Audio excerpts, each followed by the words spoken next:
misa baitu na wetu vitogezonza jambo na nzambi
Nanzila ya kazi Yves.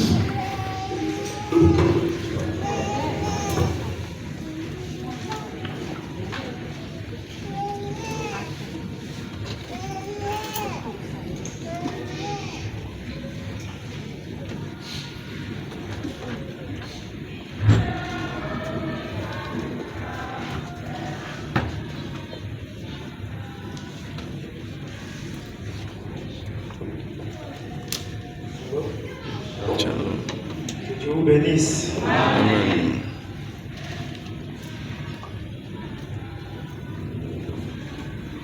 Nous sommes heureux ce matin d'être dans sa présence, dans sa maison. Et si tu peux acclamer le Seigneur.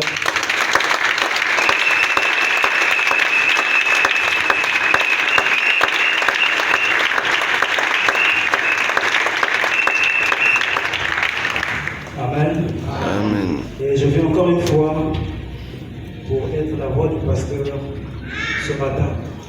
Et comme vous savez, il déborde d'amour pour chacun de nous. N'est-ce pas vrai? Amen.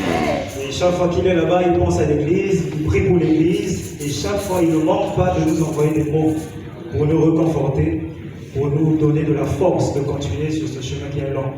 Et Amen. comme nous savons aussi en retour, nous l'aimons très fort et nous prions chaque fois que Dieu puisse l'utiliser, à chaque fois qu'il lui donne l'opportunité.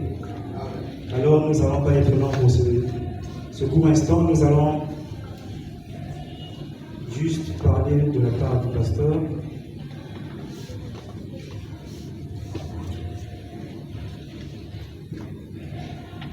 Excusez-moi, je retrouve quelque chose ici.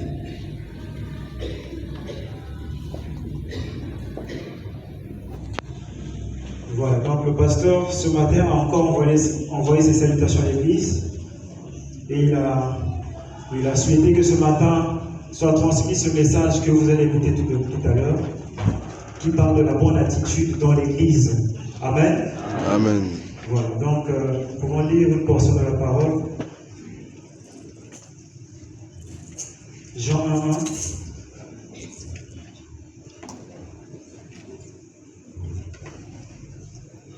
Il est écrit: au commencement était la parole, et la parole était avec Dieu, et la parole était Dieu. Amen. Amen.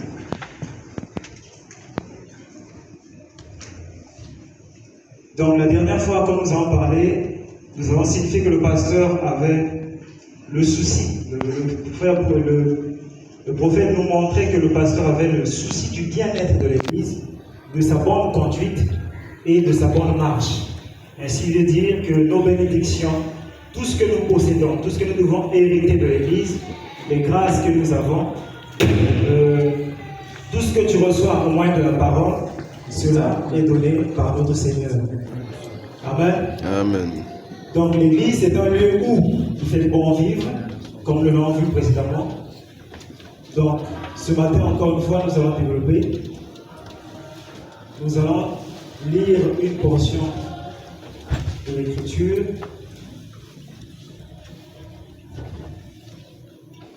Pour rappeler que l'Église ne peut pas mener une vie plus élevée que les enseignements que le pasteur donne à cette Église. Amen.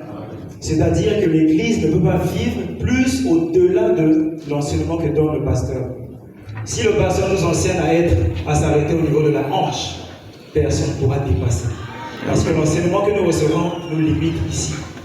Amen. Amen. Donc l'Église, il faut savoir que l'Église ne peut pas mener une vie plus que les enseignements que le pasteur dispense à cette Église. Et ici, à la fois parfaite, nous savons que ici, nous ne menons pas une vie plus que ce que le pasteur enseigne ici. Et par ces enseignements, le pasteur nous enseigne que nous devons nous aimer les uns les autres.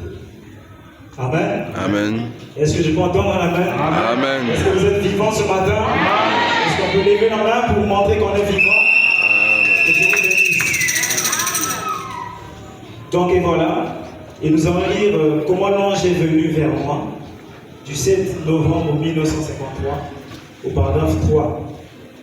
Il est écrit: et dans les différentes parties des nations, on va commencer un peu plus bas, et dans les différentes parties des nations et du monde où vous allez, vous voyez qu'il y a des différences, il y a des différentes attitudes que les gens adoptent vis-à-vis de Christ. Amen. Amen. Vis-à-vis de son service, vis-à-vis de ses serviteurs et vis-à-vis de l'adoration. Et l'une des choses qu'il y a, c'est qu'un type de réunion est vraiment merveilleux dans un coin du pays, tandis que dans l'autre coin, cela ne marche pas. Et l'Église ne mènera jamais une vie plus élevée que l'enseignement que le pasteur dispense. On trouve cela rarement.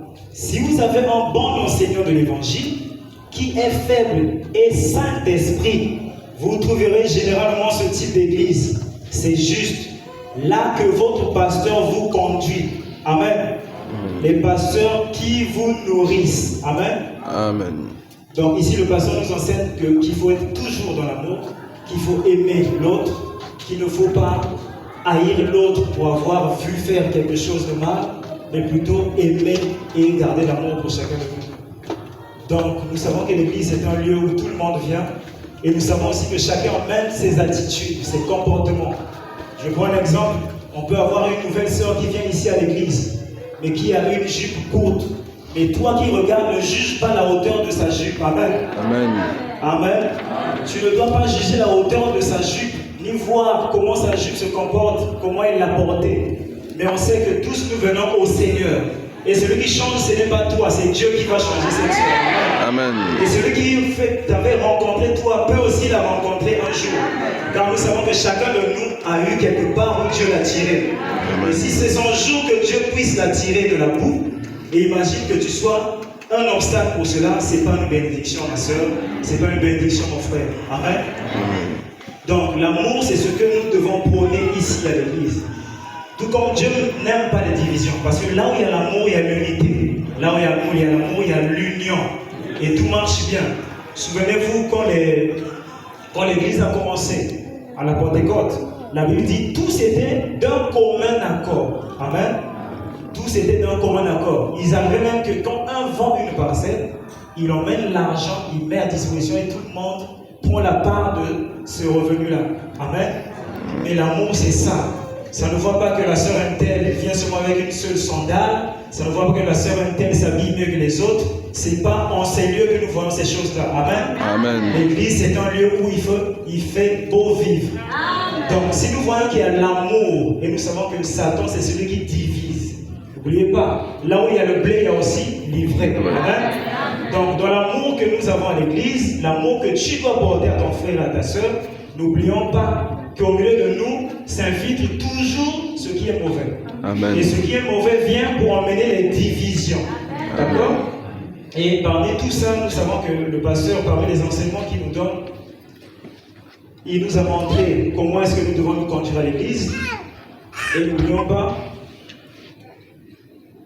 que si nous n'avons pas l'amour, nous ne pouvons pas être un bon chrétien. Amen. Amen. Et pour être un bon chrétien, il faudrait que tu sois chaque fois à l'église. Amen. Amen. Donc, parmi les enseignements que le pasteur nous donne, c'est l'amour et aussi venir à l'église. Amen. Amen. Parce que c'est là où nous recevons la parole. C'est là où nous sommes transformés. C'est là où nous recevons tout ce qui est de bien pour notre esprit comme pour notre corps. Amen. Amen. Donc, si tu ne viens pas à l'église, bien-aimé, tu ne pourras pas évoluer. Nous savons que si nous privons de manger, notre corps va faiblir. Et à la fin, c'est la mort. Amen. Et si nous ne mangeons pas la parole, car la Bible dit que l'homme ne se nourrit pas seulement du pain, mais aussi de toute la parole de Dieu. Amen. Or, pour écouter toute la parole, c'est chaque jour à l'église. Amen. Amen. Pour écouter toute la parole de Dieu, c'est pas en restant à la maison, c'est pas en choisissant les jours de culte. Où il faut dire, moi je viendrai que dimanche, parce que dimanche il y a Suéco, il y a la climatisation. Non, bien aimé. L'église, c'est tous les jours qu'on a culte, tu dois être au culte. Amen. Amen.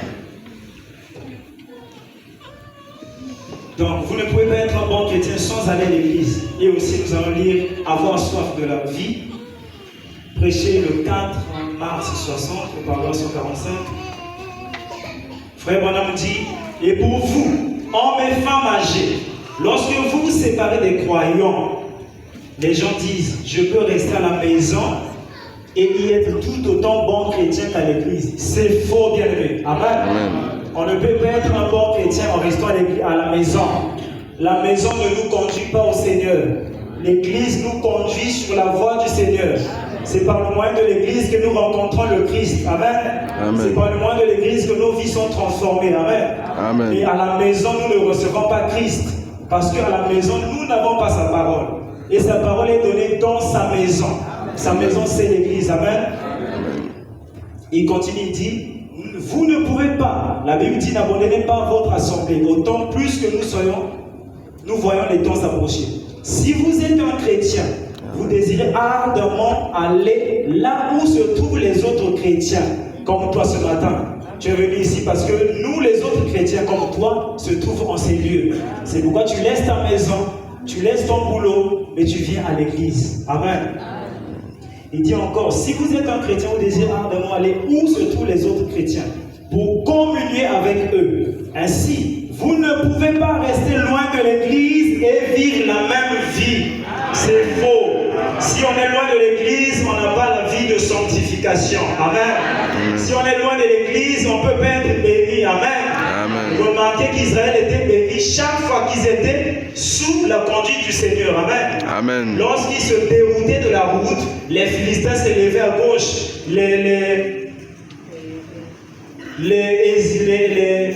J'oublie un peu ces autres peuples-là. Tous les peuples que Dieu avait, les Hésiens, les Philistins, les autres, ils se levaient chaque fois que Israël se détournait de Dieu. Amen. Pourquoi? Parce que quand ils se détournent de Dieu, ils se séparent de Dieu. Quand ils se séparent de Dieu, c'est la mort. N'oubliez pas, la Bible dit que la séparation, c'est la mort. Amen. Donc il dit au paragraphe 146, vous ne pouvez pas faire cela. Parce que c'est de dire, j'ai faim, mais je n'irai point à table. Seulement si je ne vais pas manger, seulement je ne vais pas le faire. Voyez, vous devez aller vous nourrir de la parole de Dieu. Amen. Et communier les uns des autres. Amen. Nous avons maintenant besoin les uns des autres plus que jamais. C'est maintenant. Lorsque vous vous séparez des autres, en vous faisant un peu remarquer, vous ne voulez pas vous associer avec les autres parce qu'ils croient ceci. Et vous ne voulez pas vous associer à cela. Amen. Vous êtes sur un terrain dangereux. Amen. Vous êtes sur un terrain dangereux. En vous éloignant de l'église, trouvez-vous-en une de votre choix. Nous avons la foi parfaite et restez-y, c'est-à-dire demeurez dans cette église en tant que membre. Amen. Un membre, c'est celui qui participe aux offrandes, à payer ses dîmes et à sa présence physique et au soutien de tous les programmes de l'église. Amen. Donc il dit, trouvez-vous-en une de votre choix et restez-y. Soyez un frère chrétien pour tous les autres. Amen. Je ne peux pas être un frère pour le frère Pierre, ni seulement un frère pour la sœur qui est là-bas. Mais toute l'église, ici, vous êtes frères et sœurs. Amen. Je ne peux pas dire shalom qu'à un et je laisse l'autre. Amen. Donc quand nous disons saluons-nous les uns les autres, ma main doit saluer tout le monde. Il n'y a pas quelqu'un où je dois baisser ma main et l'autre je dois tendre ma main. Amen. Voilà. Et alors nous avons la communion, la protection. Les gens vous aiment, ils prient pour vous. Amen. Et n'oubliez pas, il dit bien nous avons la communion. Mais au-delà de tout, l'amour c'est notre force. L'amour c'est notre puissance. Vous voyez, l'amour même. Remarquez, quelque part, frère Branham avait fait taire la colère d'un taureau. Amen. Parce que le taureau avait déjà chargé. Et ce jour-là, s'il n'avait pas donné l'amour à ce taureau-là, le taureau pourrait lui faire du mal. Mais il a regardé le taureau, il a dit, taureau, je n'ai rien contre toi. Il lui a dit, je t'aime. Vous voyez, un animal s'est détourné parce qu'il a vu l'amour en lui. Amen. L'amour est une force. Et quand nous avons cette force-là, nous devons être unis. Quand la sœur a une situation, on a vu que notre sœur a perdu sa maman. Nous devons appeler. Nous devons prendre en considération ces choses parce que c'est montrer l'amour. Et quand on a l'amour, on ne cache pas l'amour. Amen. L'amour qu'on a, ce qui est de l'intérieur, c'est ce qui se reflète du dehors. Donc si nous avons l'amour, les gens verront que nous servons Dieu. Si quelqu'un au quartier ou dans notre bureau a le doute que nous sommes chrétiens, c'est parce qu'il ne voit pas l'amour en nous. Amen. Donc, et n'oublions pas qu'il ne faut jamais laisser quoi que ce soit prendre la place de l'amour dans l'église. L'église nous réunit par le moyen de l'amour et nous ne voulons pas que quelque chose prenne cette place-là. Parce que nos âmes en dépendent, nos vies en dépendent. Amen. Donc nous lisons la nuit et la colombe du 25 mars 57 au paragraphe 69. On va commencer là où il dit, ne laissez jamais quoi que ce soit prendre la place de l'amour dans votre église. Amen. Si vous le faites, c'est terminé. Donc si quelque chose prend la place de l'amour de l'église, c'est terminé. Frère, si cela est bâti sur quelque chose d'autre que l'amour de Dieu, cela doit faillir. Amen. C'est juste. Nous croyons dans la guérison, nous croyons dans les miracles, nous croyons dans les signes, mais cela n'a pas grand-chose à voir avec la chose. Amen. Tant que le Saint-Esprit n'est pas encore là pour vous garder humble, pour vous garder doux, pour vous garder dans la Bible, alors cela ne vous servira pas à grand-chose d'avoir ces choses. C'est juste. Amen. Amen. Et n'oubliez pas que là où il y a l'amour, j'ai dit précédemment que là où il y a l'amour, il y a toujours l'ennemi qui veut séparer. Et nous savons que la division ne doit pas passer par toi, bien-aimé. Parce que si tu commences à voir le mal de ton frère et à lui en parler, c'est là que commence la division. Amen. Amen. C'est là ce que nous ne devons pas autoriser, ce que nous ne devons pas permettre pour cette église. Amen. Amen. Donc toute personne qui met la division de l'église n'est pas digne. Amen. Toute personne qui met la division de l'église n'est pas digne. Donc parmi ces personnes, c'est quoi? C'est par ses agissements. Amen. C'est par sa façon d'être à l'église. Aujourd'hui, si le huissier dit frère, lève-toi, t'assois là-bas. Si tu boudes, c'est un mauvais agissement. Parce que le huissier qui est là, c'est son rôle. Et toi, ton rôle à toi, si c'est t'asseoir et écouter la parole, fais ton rôle, ma soeur, fais ton rôle, mon frère. Amen. Amen. Donc, si le conducteur de John dit lèvons-nous, nous allons chanter. Si tu n'es pas malade, ma soeur, mon frère, lèvons-nous, nous allons chanter. Parce que tout ce qu'on fait dans ces lieux, dans l'église, c'est pour glorifier Dieu. Ça n'a jamais été pour élever un homme.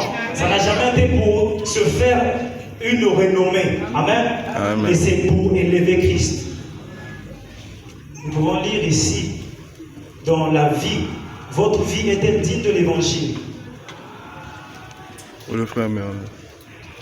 Prêché le 30 juin Le frère Bijou 1963. l'appelle.